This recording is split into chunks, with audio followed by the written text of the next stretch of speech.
It's Eliza Florence and welcome to my second recipe. Today I'm going to show you how to make Sacher Torte. This is a famous chocolate cake from Vienna and it's said to be invented by the Austrian chef Franz Sacher. It's a gorgeous rich chocolate cake that's meringue based and it's coated in a thin layer of apricot jam and then coated in a dark chocolate ganache. Delicious. So we need to just butter our ring, so if we have a nice 8-inch ring, we just take a bit of butter just to grease around the inside of the ring, just like the old-fashioned way, just all round. And then we'll pop some flour just onto it, just dust it and pop it onto our tray. This is ready for us to bake. So I do that with my ring. Also, it's quite important that at this stage we need to put on our oven to 180 degrees roughly, because we need to toast our hazelnut. Almond even. So I'm just going to pop them onto a tray like that and pop them into my oven. It shouldn't take very long. You just need to keep checking on it because they can easily burn. So about 5 minutes and check. So my almonds are nice and toasted now. You can see they're a really lovely golden colour, just what we want. So I'm just going to pop these over here just to cool slightly while we wait for the next bit. While my almonds are toasting, I have now just floured my ring and just set it up on a tray with some baking paper. This is ready for when my mix is ready. I'm going to now put on a pan of water for my chocolate to melt. So I'm just going to pop that on so it's nice and hot, ready for my chocolate. While my almonds are in the oven, I have now put my jam, which was lovely and really hot and smooth and runny. I actually sieved it so that we could get rid of some of the lumps that were in there because we don't want that going over our cake. So that is just going to bubble away just nicely. So my chocolate's quite nice and melted now. There still are a few lumps, but we don't want it to get too hot. We only want it 45 degrees. So if we just take it off and just mix it together. So now we have the lovely soft, really soft butter, which we've started with really nice and soft.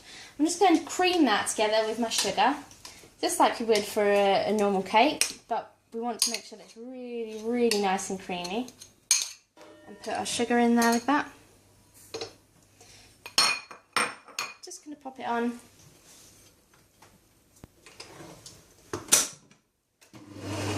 Just cream it.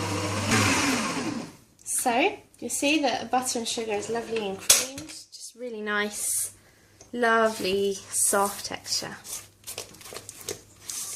That's just perfect for what we need. So, just going to take that out from the machine. We'll pop it just back into the bowl that we had the butter in.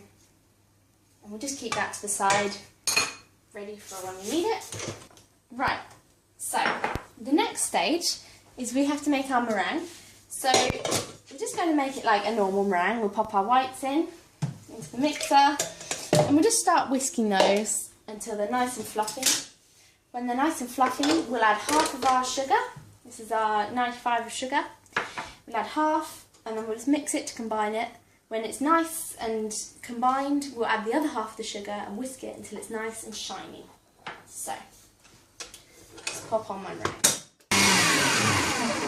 So, you'll see that my meringue is lovely, it's nice and shiny, and it's just got some nice peaks, it just holds itself quite nicely. So that's perfect. Now, you notice with this cake we have to have all the components ready at the same time. So our butter, we also need our chocolate. We need that chocolate at 45 degrees. We need to combine it with the eggs. So, because we're not ready with that yet, you have to keep the meringue mixing, otherwise we could have a separated meringue and it will just go back to equally. So we're just going to leave that on a nice low, just literally low, combining it, keep it moving, and that should be fine. So now for our chocolate, we just want to check, pop it back onto the warm heat, and just check the temperature of it. You might need to put the heat back on.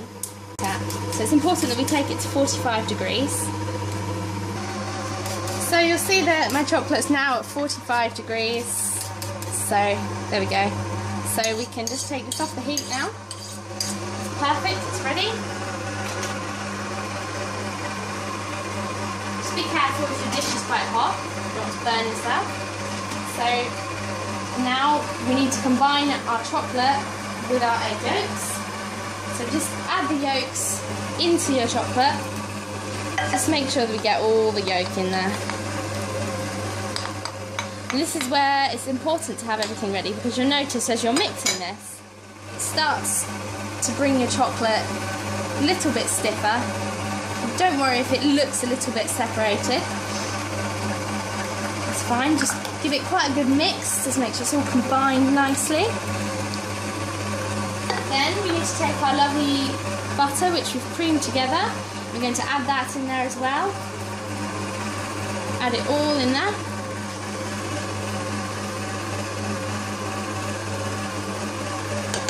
So now we just combine this together.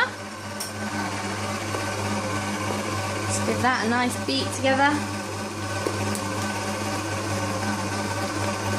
And we can stop our meringue. Take that off the machine. There we go, here's our lovely meringue. Now this is where it's important to not overmix. So just take my spatula and we're going to fold in our flour, our dry ingredients, which I've added my ground almond to. So we're just going to pop that all in there with our meringue.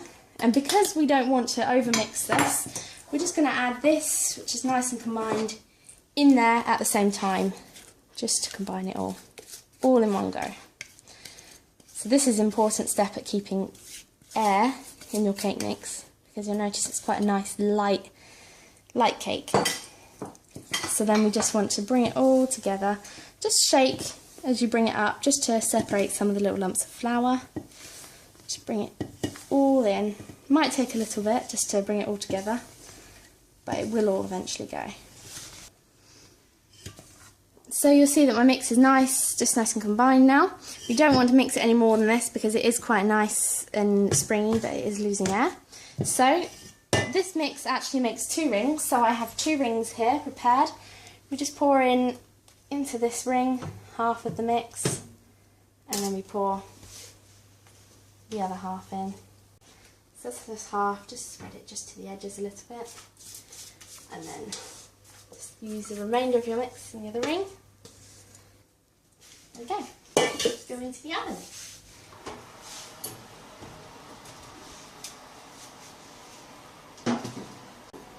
So this will be in the oven for about 20 minutes, and by then it should be nice and just set. We don't want it to be overbaked because it can start to crack and shrink away from the edges and get a sort of indent in the cake. So while your cake is in the oven, you can weigh out these things for your ganache. So what we're going to need is 300 grams of cream, and that also has 30 grams of glucose in there, liquid glucose. And then we need 240 grams of dark chocolate, about 53%, 56%. And there's also 160 grams of milk chocolate in here. Then we need 30 grams of butter. This can be just broken up into little pieces, just ready to add. So I'm just going to move these out of the way quickly, because when our cake comes out of the oven, we'll need to have a nice sheet of grease-proof paper just ready to turn it out onto. So we'll just leave that there. So this is lovely and baked now. You notice it's just nice and just springy to the touch. So that's just how we want the cake to be. So just take it out. I'm just going to lift the ring off. It shouldn't be stuck. So it should just come off nice like that. You see the cake is nice and baked. I'm just going to leave it to cool, and it will sort of sink down into itself a little bit. We want to leave the paper actually on it. We'll just check that it's released. But we would like to leave it on it because it keeps some of the moisture in the cake while it cools. So the cake is now nice and cool, and we're just going to cut the cake in half. So I've cut the cake in half, and now I'm just going to spread my raspberry jam in there. So I just want a nice layer of raspberry jam.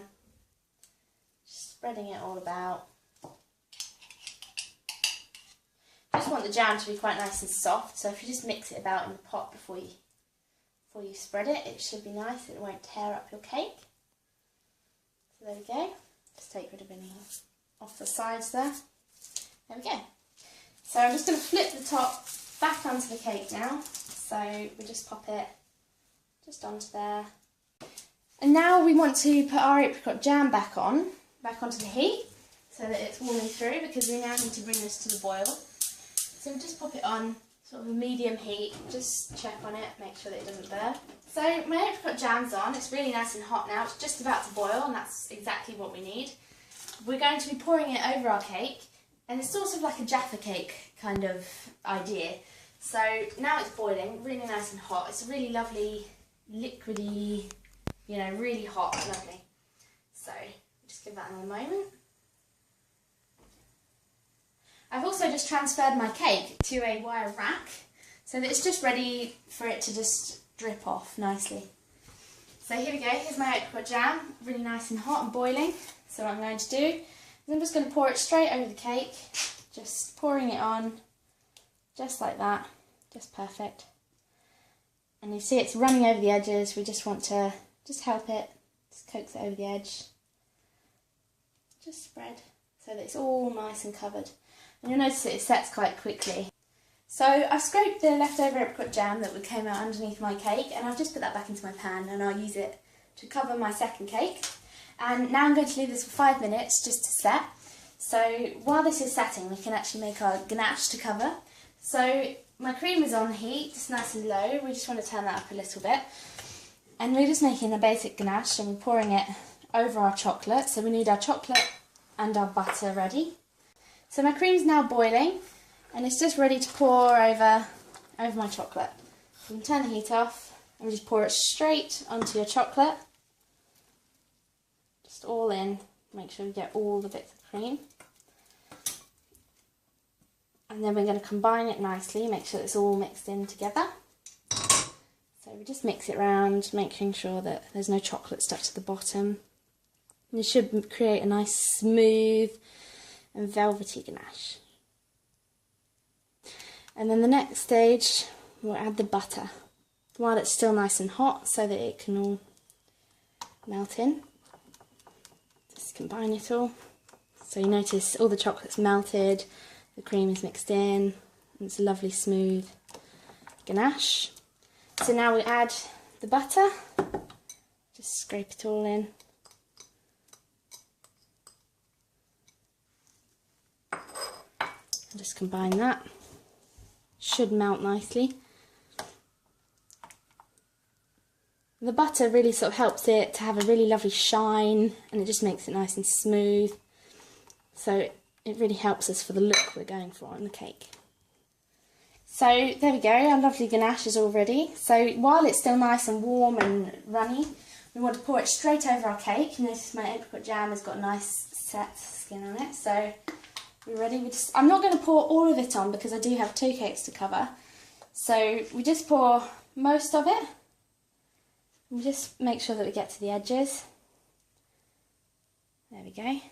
And then it's quite handy to have a palette knife here for this time, because we can just drag it to the edge just very carefully, just to make sure that it covers the whole cake. Just want to check all your sides. Just make sure that all your sides are covered. So notice it's all covered, all around the edges, and we don't want to play with it too much. So that's perfect.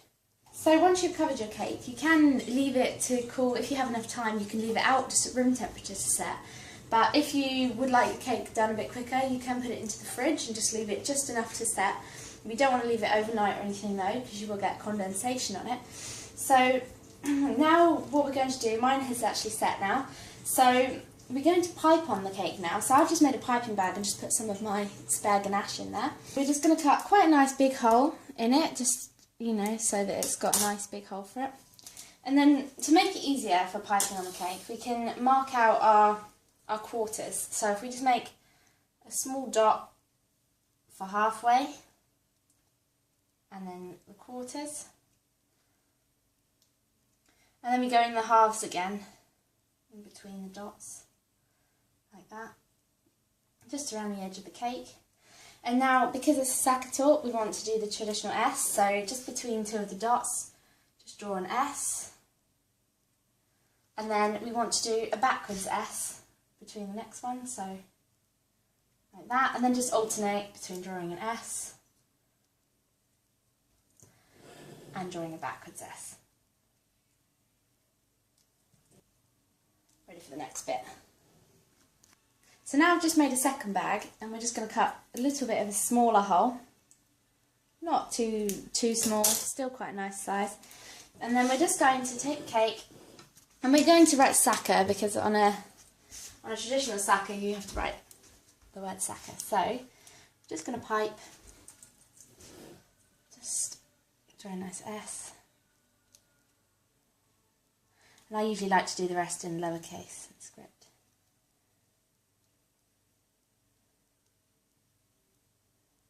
There we go. Just like that, so it says Sacher. So now that the cake's ready, I'm just going to transfer it onto a silver board here, just ready so that I can serve it to the guests. So let's see what my guests think. No, you're not. For basement plants, you get more, you know? But they can be very quirky, very good. Be generous with cream. Generous, nice whipped cream on there. It could be good. There we go. Also, like, Tell me what you think. one thing I don't like about the place where we're staying now So what is this called? is that it's on ground This floor, is Sacher right? Torte, so this is a Viennese But dessert. it's dark, very Tell me good, what you like, think. It's quite a rich dessert. You know, and you know what? In the US, they sell Happy Land. It's quite rich with the apricot and the... Oh, it's apricot. Wow. Yeah. That's really So there you have it, Yeah, a wonderful chocolate cake because that all they're your friends will professional enjoy. complainers.